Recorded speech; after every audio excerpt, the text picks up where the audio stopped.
Uma grande saudação a todos. Bem-vindos, mais uma vez às palestras deste curso de autoconhecimento.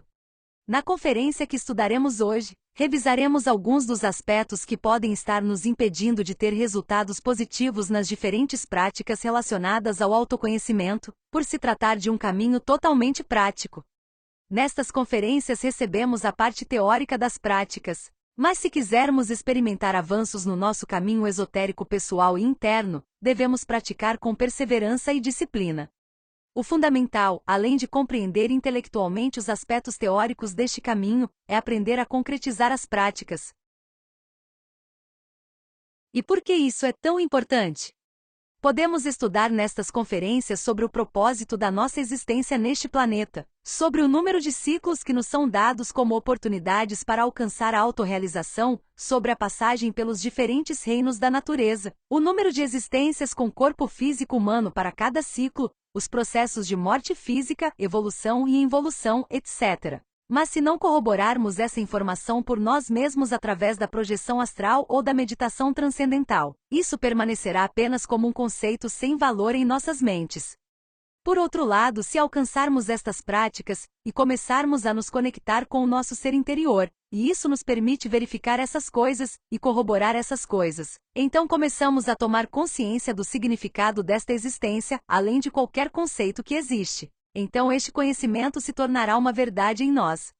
Da mesma forma, aqui podemos aprender, e já falamos muito, sobre a nossa psicologia, e sobre como os nossos defeitos psicológicos aprisionaram a nossa consciência e nos levam constantemente a cometer erros, a viver um destino recorrente e a gerar karma. Mas se não fizermos as nossas práticas de morte psicológica de momento a momento, de vigiar e orar, e de meditação reflexiva, isso permanecerá apenas uma teoria. E a teoria nunca conseguirá nos tirar do confinamento psicológico em que nos encontramos graças ao nosso ego. Somente a prática constante pode conseguir isso. O mesmo pode ser dito sobre a prática do suprassexo. Poderíamos refletir e nos tornar um pouco conscientes do valor da nossa energia e da necessidade de nos criarmos internamente. Mas se não fazemos constantemente a prática do suprassexo, também não fazemos o trabalho de purificar essa prática para não termos quedas sexuais. Isto para desenvolver o poder de sempre fazer subir a nossa energia sexual pela nossa coluna na prática sexual com o nosso parceiro. Pois bem, se não o fizermos, simplesmente teremos na mente informações muito valiosas que não nos servem de nada, porque não as colocamos em prática. Então, como podemos perceber, o que é realmente importante não é apenas praticar, mas praticar com diligência e perseverança até começar a ter sucesso em cada uma das práticas. Todas as práticas que ensinamos desde o início do curso, e aquelas que ensinaremos no futuro, dão resultados positivos. Portanto, se estivermos travados em alcançar alguma das práticas, o importante é rever quais aspectos estão nos impedindo de alcançá-la. Hoje vamos revisar os 4 aspectos que mais comumente nos levam ao fracasso nas práticas, para que possamos ver quais deles estão nos fazendo tropeçar, e possamos corrigi-lo, para começar a ter resultados positivos nas práticas que realizamos. O primeiro aspecto do fracasso na prática é a falta de concentração. Estamos concentrados quando a consciência está focada na ação. Se a nossa consciência é o nosso Deus particular, ele nunca falha. Então, se focarmos a nossa consciência no que estamos fazendo, e não nos distrairmos, isso certamente tem um grande poder. Mas a causa mais comum de não conseguirmos um bom resultado na realização de uma prática é a falta de concentração que temos, a facilidade com que nos distraímos com qualquer coisa que vemos ou com os pensamentos da nossa mente. Na Conferência 21, onde falamos sobre concentração e relaxamento, demos muitas orientações sobre como aprender a concentrar-se em todos os momentos. Pois para desenvolver a concentração devemos nos esforçar para estar presentes, alertas e focados em todos os momentos. Devemos nos esforçar para estar totalmente concentrados em tudo o que fazemos, pois deve ser a nossa consciência quem realiza cada uma das atividades do nosso dia a dia, para não continuarmos fazendo-as mecanicamente enquanto fantasiamos em nossa mente com todas as projeções do ego, ou fazendo 1000 coisas ao mesmo tempo, sem realmente prestar atenção em nenhuma delas.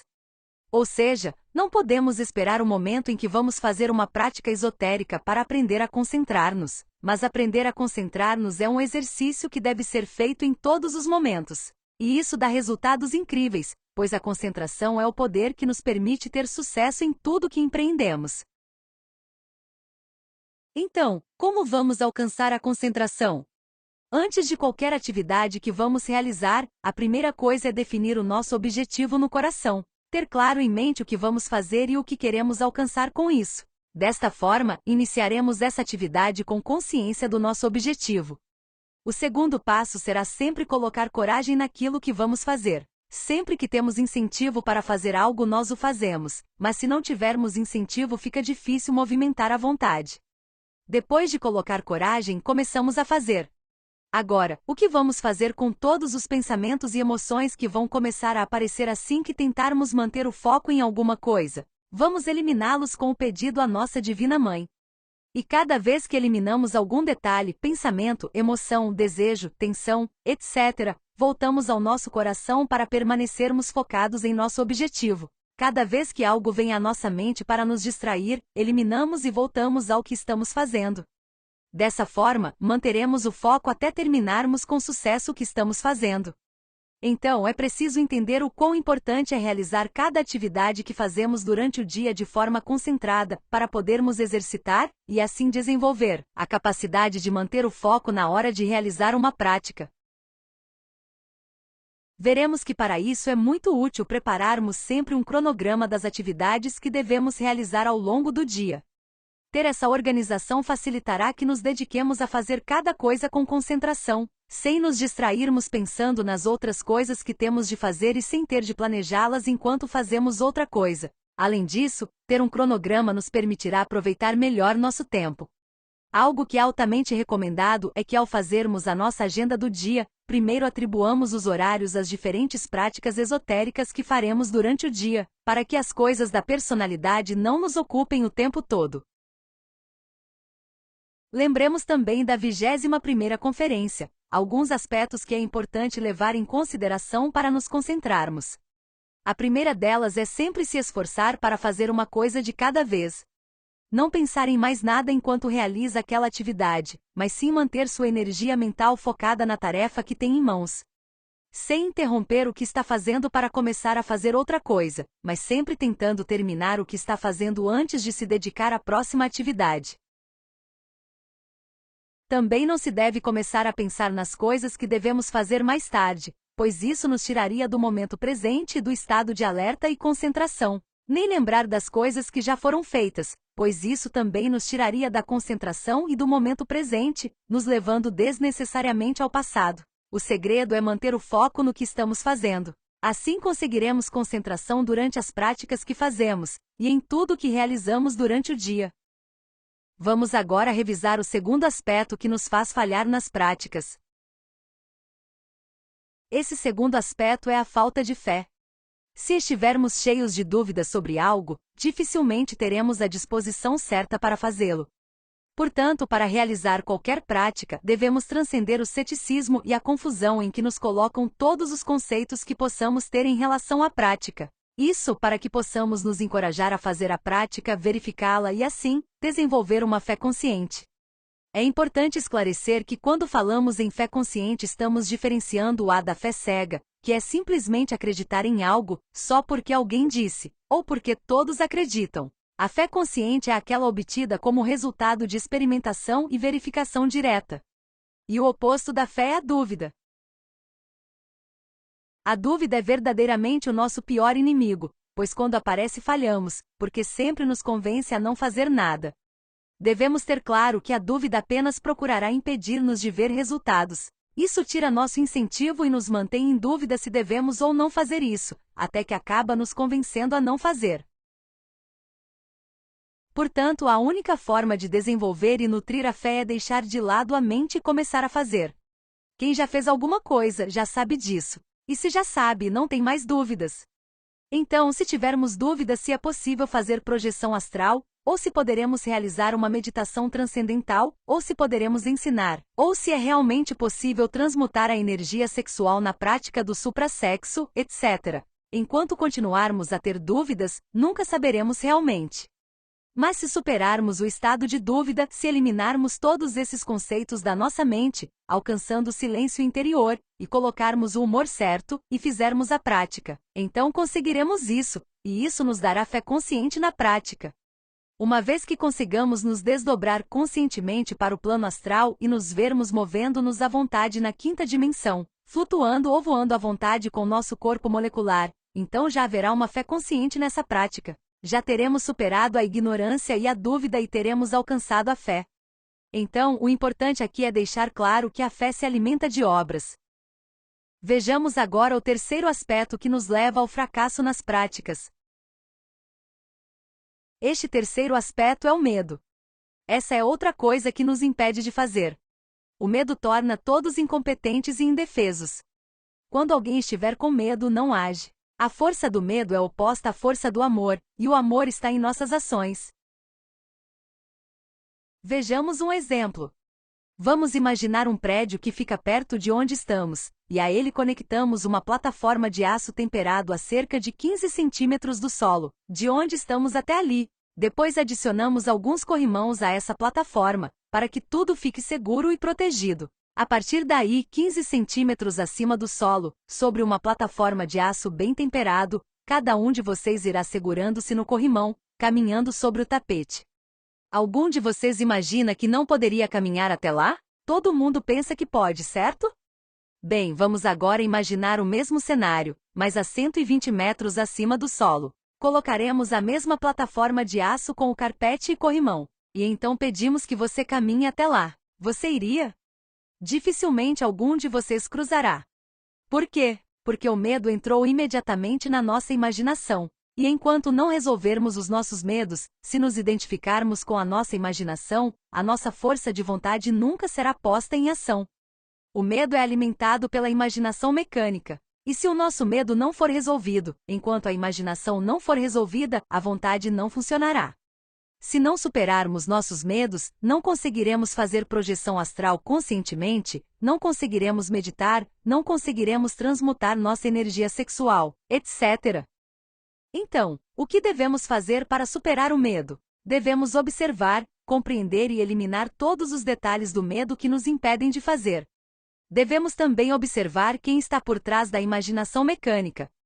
Uma vez que descobrimos qual é o defeito psicológico que projeta em nossa imaginação todos os tipos de cenários aterrorizantes que pensamos que poderiam acontecer, e desmontamos todos os seus conceitos através da morte psicológica, e eliminamos todos os detalhes desse defeito na nossa emoção, e também olhamos no instinto para tudo o que nos faz sentir na pele e em todo o corpo e eliminamos isso. Então nos libertaremos do medo e teremos o incentivo certo para começar a fazer e ter sucesso.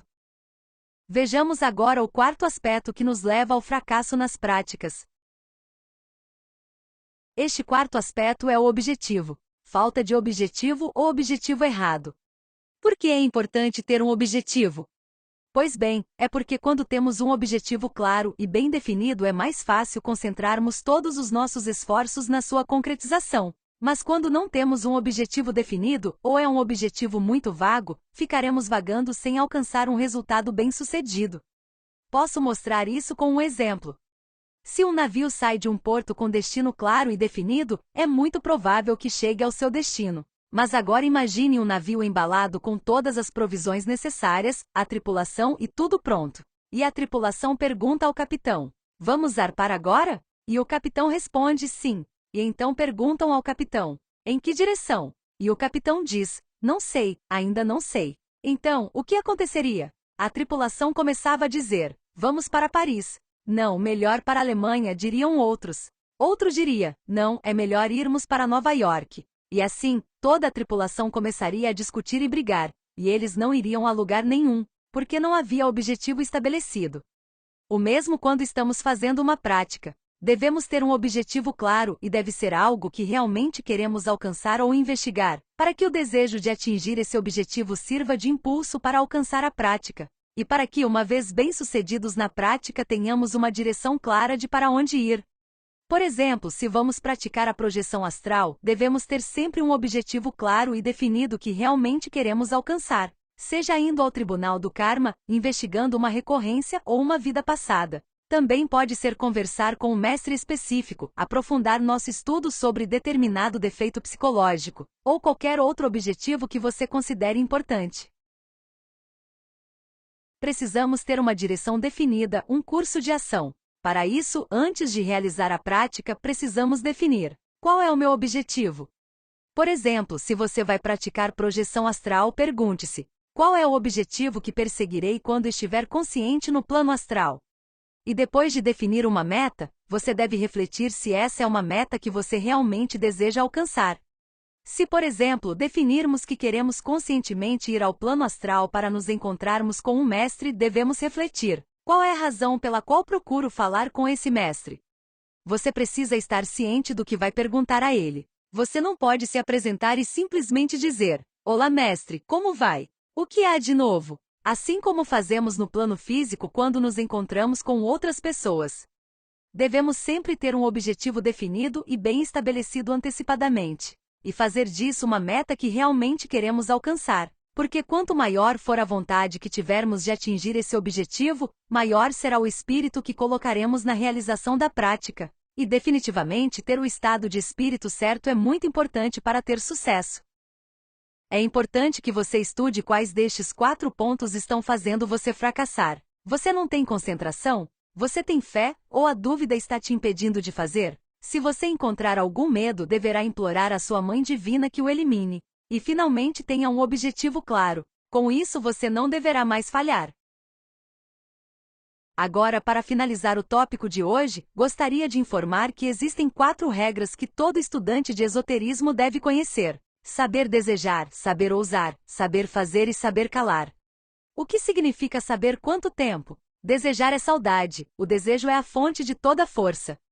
O que significa saber ousar? Ousadia é começar a fazer, agir, tentar algo, ousar fazer. O que é saber fazer? É colocar vontade e começar a fazer. Você verá que quem não é aquele que coloca vontade de fazer, mas quem faz é o ser. Então, se colocarmos a vontade certa, triunfaremos, porque o ser sempre triunfa naquilo que faz.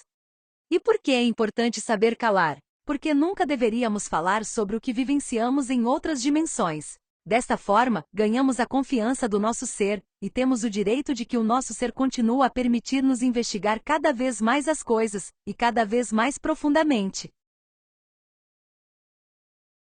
E bem, esse foi o tema que trouxemos para vocês hoje. Espero que seja útil para vocês. Convido você para o próximo tópico, onde aprenderemos como controlar a poluição noturna e as quedas sexuais.